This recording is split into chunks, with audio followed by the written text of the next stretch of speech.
হিমন্ত বিশ্ব শর্মা অসমের একজন প্রভাবশালী রাজনীতিবিদ। তিনি ১৯৬৯ সালের ১ ফেব্রুয়ারি জন্মগ্রহণ করেন।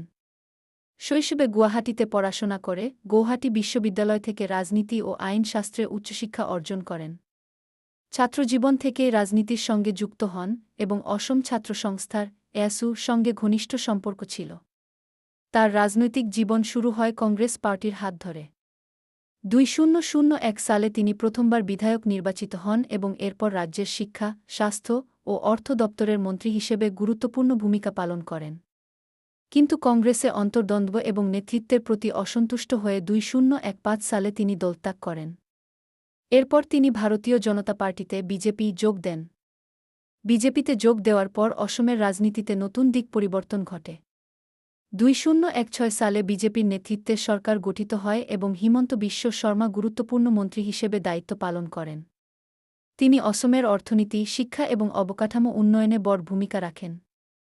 ২০২১ সালের বিধানসভা নির্বাচনে বিজেপি পুনরায় ক্ষমতায় আসে এবং হিমন্ত বিশ্ব শর্মা অসমের ৫তম মুখ্যমন্ত্রী হিসেবে শপথ গ্রহণ করেন।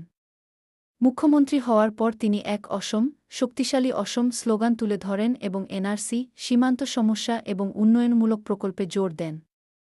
আজ হিমন্ত বিশ্ব শর্মা শুধু অসম নয়, পূর্বোত্তর ভারতের একজন অন্যতম রাজনৈতিক কৌশলবিদ ও নেতা হিসেবে বিবেচিত। তার তীক্ষ্ণ রাজনৈতিক বুদ্ধি ও নেতৃত্ব তাকে ভারতের জাতীয় রাজনীতিতেও গুরুত্বপূর্ণ ভূমিকা পালন করতে সাহায্য করছে।